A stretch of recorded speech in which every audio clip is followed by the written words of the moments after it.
paz do Senhor Jesus, amados irmãos, mais uma vez estou aqui para falar a respeito da Bíblia Sagrada. Eu já falei a respeito do casamento de Cantares de Salomão, Salomão e a Sulamita, já falei a respeito do livro de Gálatas e hoje eu quero falar a respeito do profeta Oséias. Oséias, que viveu num tempo de uma anarquia política, religiosa, econômica e social. Foi ali que teve as 12 tribos e houve aí uma divisão dessas tribos. E nós vamos entrar, ver a decadência dessas tribos, nós vamos ver aí 9 dinastias no período em que Oséias pregou a palavra de Deus, né?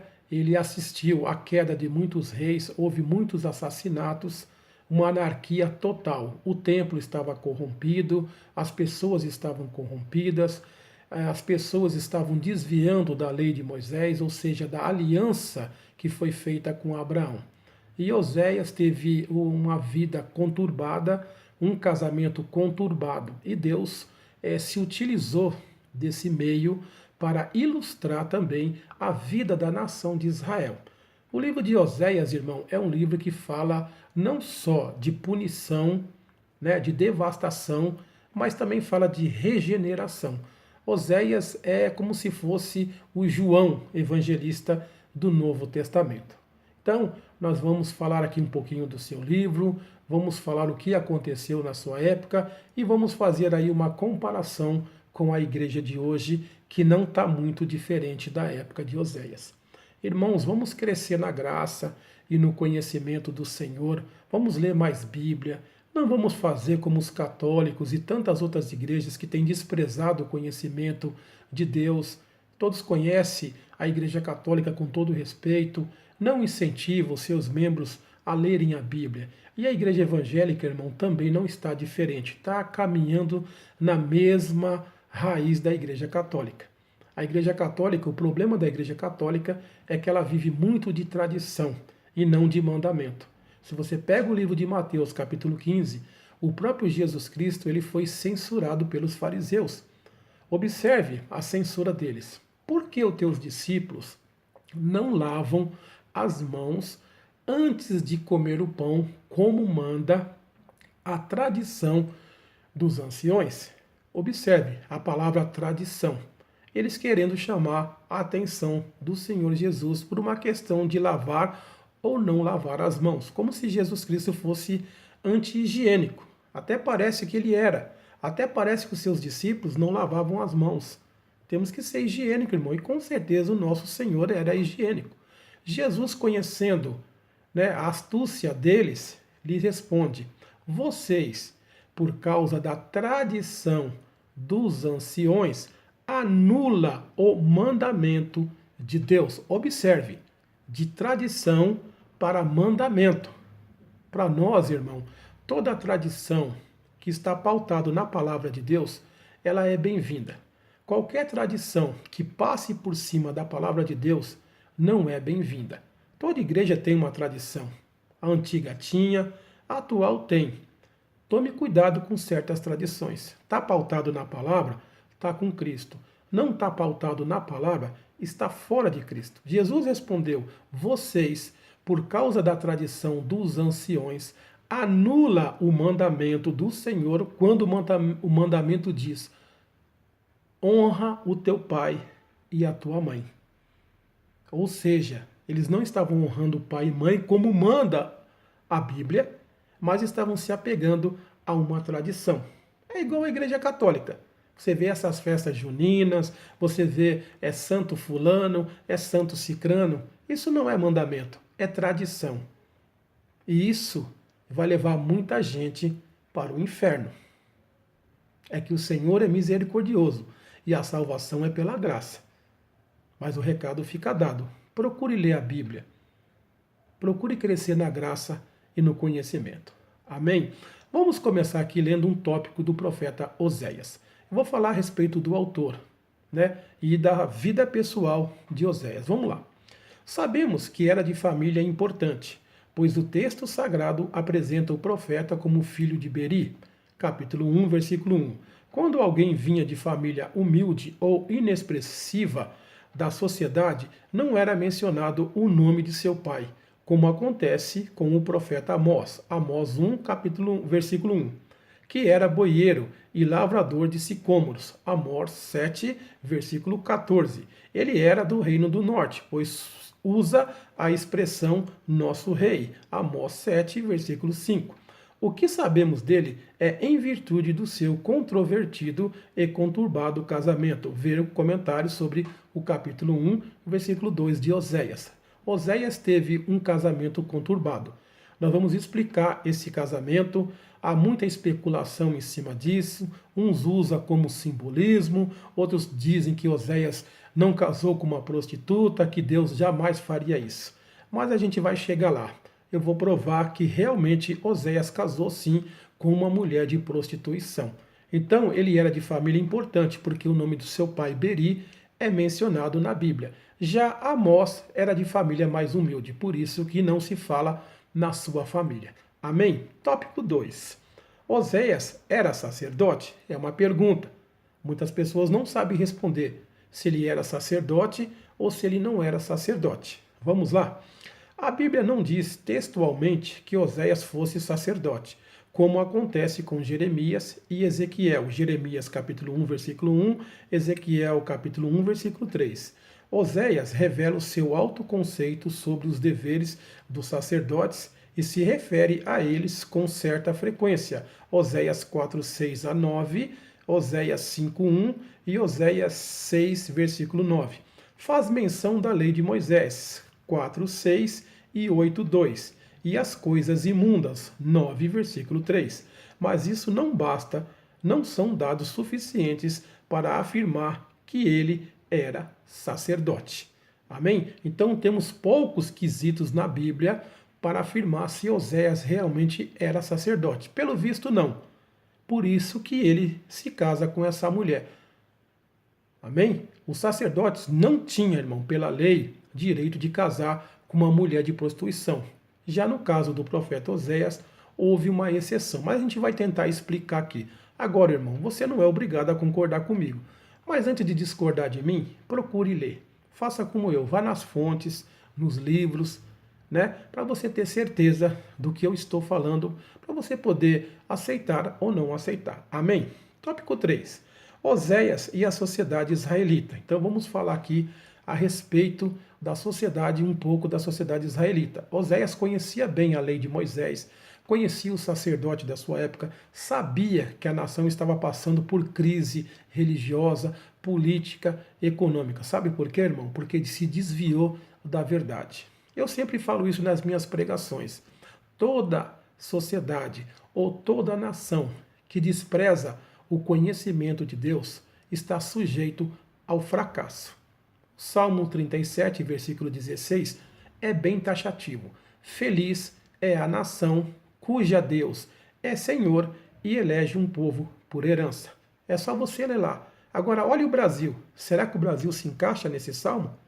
Será que as igrejas estão tão cegas que não estão vendo que o Brasil está se afundando na lama? Nós vamos debater um pouco sobre isso. O profeta era profundo conhecedor de seu povo e do sistema político e religioso de sua nação. Ele conhecia assunto de bastidores da casa real, políticas internas e externas e o pecado dos sacerdotes. Sua mensagem incomodava o povo e as autoridades, pois falava em nome de Jeová. A mensagem não era do seu intelecto. O Espírito Santo deu discernimento ao profeta para interpretar os acontecimentos passados e os contemporâneos. Tinha também intimidade com Deus. Isso é muito importante, irmão. Ele não falava da carne. Ele foi levantado por Deus. Lembra do apóstolo Paulo? Ele também disse, Paulo, apóstolo, não da parte de homem e nem por homem nenhum, mas por Jesus Cristo. Quantos hoje não pode bater no peito e dizer que foi levantado por Deus? Quantos pastores foi levantado pela carne e não pelo Espírito? Quantos diáconos, presbíteros, missionários e missionárias que não têm conhecimento de Bíblia estão pregando o que Deus não mandou pregar, porque não foi levantado por Deus. Quando Deus está no jogo, irmão, o resultado aparece. Eu não tenho dúvida nenhuma disso. O profeta Oséias conhecia muito bem, tinha intimidade com Deus na pessoa do Espírito Santo. Pregou, o povo não gostava das suas pregações. Quantos irmãos hoje, são poucos os irmãos que realmente se aplicam na Bíblia, se aplicam a pregar a verdade. A maioria se acovarda, a maioria quer agradar ao líder da igreja, tem medo de se indispor com a liderança da igreja. Eu só temo a Deus, eu respeito qualquer liderança, desde que ela esteja pautada na Bíblia. Está fora da Bíblia, irmão, não tem meu respeito. Assim como eles também não têm que me respeitar se eu estiver fora da Bíblia. Amém? Vamos lá. Tópico 4. Os 4 reis de Judá e Jeroboão. Então, vamos falar agora aqui o que aconteceu aqui nessa época, 4 reis. A data mais aceita do ministério de Oséias está por volta de 780 a 725 a.C. Seu ministério foi durante os dias de Uzias, Jotão, Acás e Ezequias, reis de Judá, e nos dias de Jeroboão, filho de Joás, rei de Israel. Capítulo 1, versículo 1. É só conferir lá no livro de Oséias. Foi no reinado de Uzias que começou o ministério do profeta Oséias. Os 4 reinados de Judá sob os reis Uzias, Jotão, Acás e Ezequias somam um período de 113 anos, 52 de Uzias, 16 de Jotão, 16 de Acás e 29 de Ezequias, segundo Crônicas 26, 3, 27, 1 e 28, 1, 29, 1. Como houve corregência de pai e filho nos reinados de Uzias e Jeroboão II, esse número pode ser reduzido consideravelmente. O rei Jeroboão II, filho de Joás, reinou entre 793 e 753 a.C., segundo Reis 14, 23 e 29. Então, irmão, é muito bom porque o estudo que eu fiz do livro, até indico para você aí, a série Cultura Bíblica, é muito bom também, fala de datas, fala dos livros, para que você possa aí acompanhar com a Bíblia Sagrada. Leia, irmão, me ajude, creia no Senhor, ajude a divulgar, né, esse vídeo. Né? A gente está aqui para te ajudar e você me ajudar também. Vamos lá. Ezequias começou a reinar por volta de 728 a.C. É possível estender esse tempo até mais próximo da destruição de Samaria, em 722 a.C., que coincide com o ano sexto de Ezequias, segundo Reis 18, 9 a 11. Então, houve 4 reis, né? Cada um reinou por um período. O total deu 113 anos. Cada um reinou uma parte. Um reinou 59 anos, né? Um outro reinou 16 anos, o outro reinou 29 anos. Se vocês for somar tudo, vai dar aí os 113 anos de reinado. Vamos lá, o que aconteceu nesses períodos? Período áureo da profecia hebraica. Os profetas Isaías e Miqueias, Amós e Oséias foram contemporâneos. Basta uma leitura no primeiro versículo de cada um desses livros para confirmar esse fato. Eles viveram no período do esplendor profético dos hebreus. Isaías era profeta da corte e conselheiro da casa real, ao passo que Miqueias era profeta do campo. Ambos eram do Reino do Sul, cuja capital era Jerusalém. Oséias e Amós eram profetas do Reino do Norte. Então, o Reino do Norte e Reino do Sul. Isso surgiu, irmão, com as 12 tribos. Lembra das 12 tribos? 10 de um lado e 2 do outro. Tribo do Norte e tribo do Sul. Depois a gente vai comentar a respeito disso aí para você ter consciência do que aconteceu. Qual foi o fim dessas tribos? Deus não acabou com toda a nação de Israel, mas essas tribos, né, elas acabaram. Não existe mais hoje. Hoje existe sim o Israel espiritual, que é representado pela igreja. Mas como a própria Bíblia diz, ao mesmo tempo que Deus traz o castigo, Deus também traz um refrigério. Deus nunca iria exterminar por total a nação de Israel. ele sempre deixou um remanescente, que foi daí que veio a descendência de Davi, que veio a descendência de Cristo. Amém? Vamos lá, o conteúdo do livro. Seu livro se constitui basicamente numa coletânea de sermões públicos que Oséias dirigiu ao povo num longo lapso de tempo. Esses discursos proféticos de Oséias foram dirigidos às 10 tribos do norte. O livro está dividido em duas partes principais. A primeira é uma narrativa pessoal do profeta nos capítulos 1 ao capítulo 3, e a segunda são os discursos proféticos a partir do capítulo 4. Muitos acreditam que Oséias escreveu os capítulos 1 a 3 depois que a segunda parte já estava em circulação. O capítulo 2 é biográfico e o 3 é autobiográfico. A primeira parte foi escrita em prosa e a segunda em forma poética, que não é muito comum nos livros proféticos, senão nos livros poéticos. Jó, Salmos, Provérbios, Eclesiastes e Cantares. O livro é rico no uso do paralelismo poético e de figuras. Escrito em dialeto setentrional, é um dos primeiros profetas literários. Seus oráculos estão justapostos, sem sinais suficientes de divisão e ordenação, principalmente entre os capítulos 4 e 8. Isso torna o livro difícil de traduzir e também dificulta os estudiosos que querem estudar cada detalhe do livro. Então tem parte poética também no livro de Oséias. Então do 1 ao 3 ele é biográfico, do 4 em diante ele é autobiográfico. Uma parte fala da sua vida, a outra parte vai falar sobre as profecias. Amém?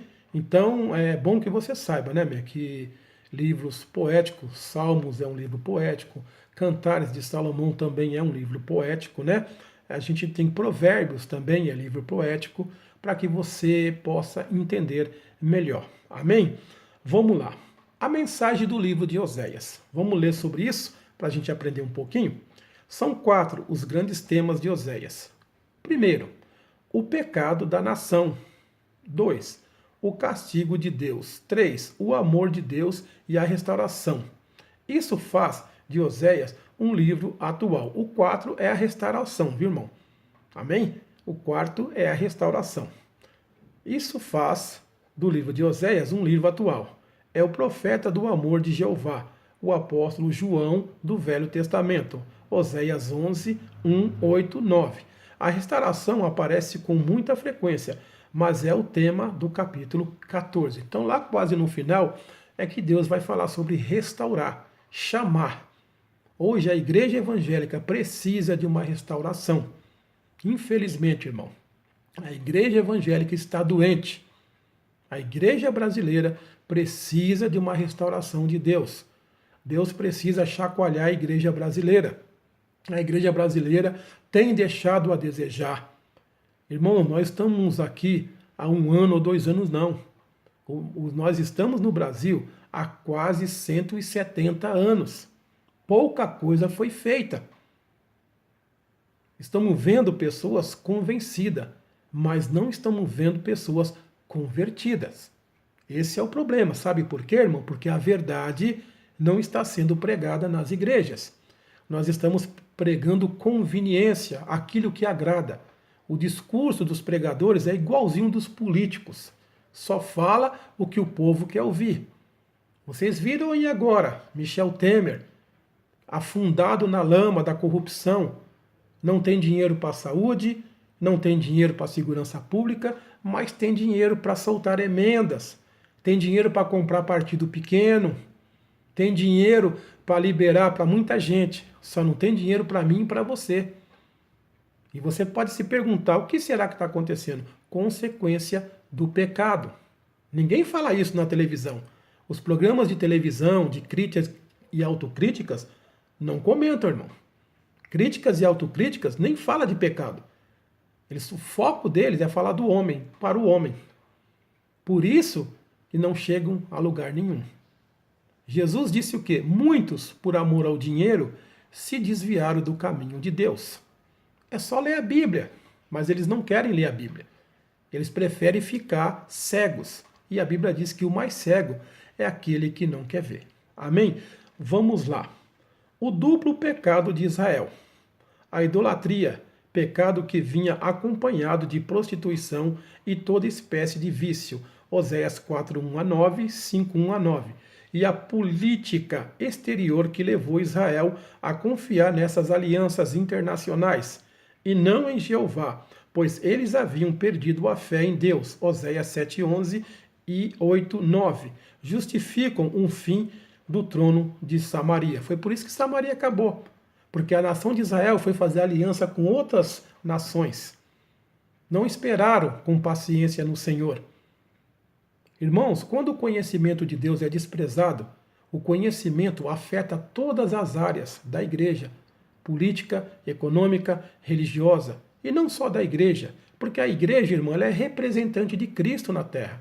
E se a igreja está doente, como é que Deus pode operar no nosso meio? Como que ele pode mudar uma nação que despreza o seu conhecimento? Você lembra lá no livro de Oséias? Também vai falar isso.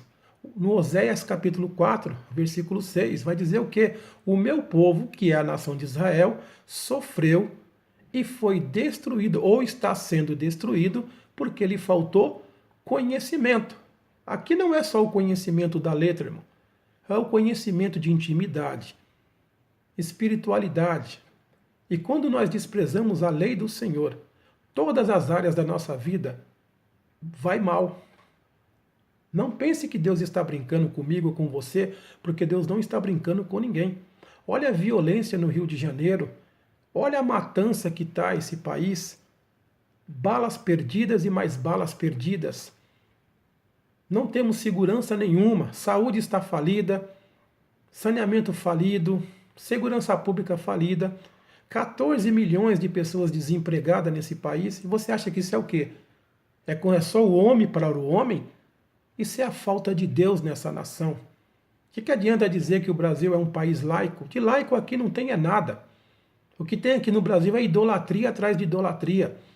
Pessoas desprezando o único e verdadeiro Deus, o Deus de Abraão, Isaac e de Jacó, o Deus que criou todas as coisas. E vamos pagar um preço, porque lá no livro de Gálatas está escrito: certamente, tudo que o homem ceifar, ele colherá. Tudo que eu planto e você planta, nós vamos colher. Não brinque com Deus, porque Deus não está brincando conosco. Ou nós nos lembramos do nosso Criador, ou nós obedecemos a sua lei, ou vamos pagar o preço caro. E já estamos pagando. O Brasil tem 517 anos de descoberta. Só mentira atrás de mentira. O Brasil perdeu a noção de caráter, perdeu a noção de ética, perdeu a noção de moral. Sabe o que é isso? Falta do conhecimento de Deus. Falta do conhecimento de Deus. Amém? Vamos lá. O que acontecia na época de Oséias? Também acontecia na época de Jeremias, Isaías, Ezequiel, na época de Paulo, e está acontecendo na época de hoje. Observe, o baalismo, orientado pelos sacerdotes, era cultuado em várias localidades nas estações próprias, para oferecer as colheitas nos cultos à fertilidade, Oséias 2:13 e 11:2. Com isso, multiplicaram altares, Oséias 4:3 e 8:11, 10, 1-2.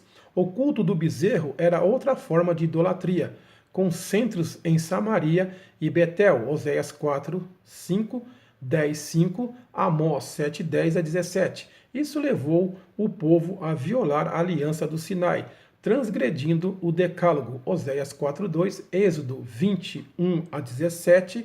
O baalismo levou Efraim à ruína, Oséias 13, versículo 1. Baalismo que vem de Baal, irmão. Estavam adorando o Deus Baal.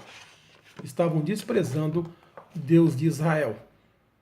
Os altares estava sendo oferecido tudo quanto era coisa, prostituição, animais doentes. O culto a Jeová estava indo de mal a pior. Você quer um exemplo? Lê lá o profeta Isaías, do capítulo 1, do versículo 10 ao 15. Ali está o culto que Deus rejeitou no passado e tem rejeitado no presente. Lá na frente eu vou ler um pouquinho também do profeta Isaías e mostrar para você que Deus não aceita qualquer culto.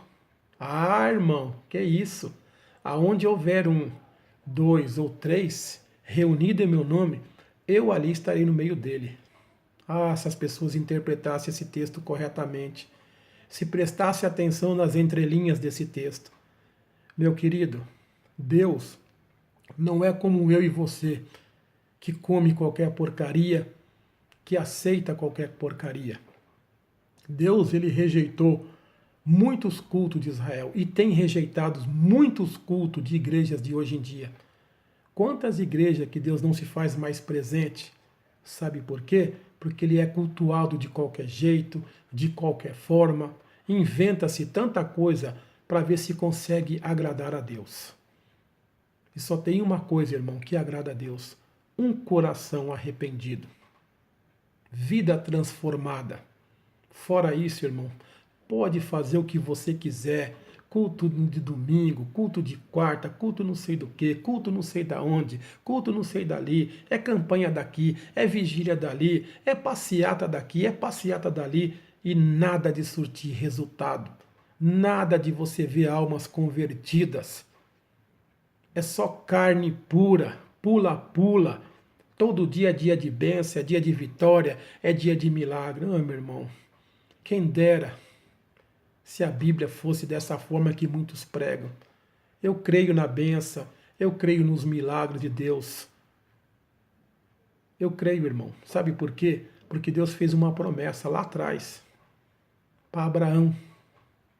Em ti, todas as famílias da terra serão abençoadas. Eu creio nessa aliança, porque aquele Deus lá do passado é o mesmo Deus do presente. Ele não mudou e não vai mudar. Eu não preciso inventar cultos e mais culto para agradar a Deus, não. Um pai não dá presente para os filhos todos os dias. Um pai não fica pedindo ou falando obrigado, meu filho, porque limpou o quarto, porque fez a lição de casa, não, meu querido. Um pai sabe quando agradecer o filho. Um pai, ele sabe quando reconhecer que o filho é fiel a ele, é obediente a ele, quando o filho vai bem na escola, quando o filho não responde o pai, quando o filho é exemplo. O pai sabe presentear. Jesus disse isso: vós que sois mau, sabei dar boas dádivas aos vossos filhos, quanto mais o vosso pai que está no céu. Meu irmão, Deus sabe mais do que eu e você. Ele sabe do que eu preciso e do que você precisa. Amém? Vamos lá? As alianças políticas internacionais provocaram intrigas políticas internas, pois havia os que defendiam a aliança com a Síria e outros com o Egito. 9:6 e 10:6 do livro de Oséias. Oséias, perdoe-me, entendeu o significado dessa insensatez, que criou uma anarquia generalizada. Com isso, multiplicaram as intrigas e os crimes entre o povo, que levou o reino à ruína. Viu, irmão? Vai buscar apoio onde não tem que buscar apoio. Alianças com o mundo, alianças com religiões. Vai querer andar de mão dada com as religiões, como eu tenho visto na televisão, padres passando a mão no candomblé, no espiritismo. Meu querido, ser amigo de uma pessoa não é concordar com tudo aquilo que ela faz. Eu não sou obrigado a concordar com uma pessoa só porque ele faz uma coisa. Respeitar é uma coisa, concordar é outra coisa completamente diferente, meu amado. Eu espero que você tenha aprendido um pouco. Cuidado com as alianças que você anda fazendo. Isso destruiu a nação de Israel, as 12 tribos. A tribo do norte, a tribo do sul. Nós vamos falar um pouquinho sobre isso. Amém? Hoje eu vou encerrar por aqui. A semana que vem eu vou trazer mais um pouquinho do livro de Oséias. Esse foi o primeiro tópico. Vamos falar do segundo tópico e depois vamos tentar entrar no livro de Oséias. Eu espero que você tenha se agradado. Me perdoe se errei alguma palavra, não sou perfeito. O perfeito foi para a cruz, mas está vivo até os dias de hoje. Me ajude a divulgar esse vídeo. Clique aí né? Estou disposto a te ajudar se você me ajudar. A Bíblia diz que nós temos que crescer na graça e no conhecimento de Deus. Amém? Muito obrigado e que Deus abençoe todas as igrejas, que Deus abençoe os nossos políticos, que Deus abençoe a todos do planeta Terra. Amém.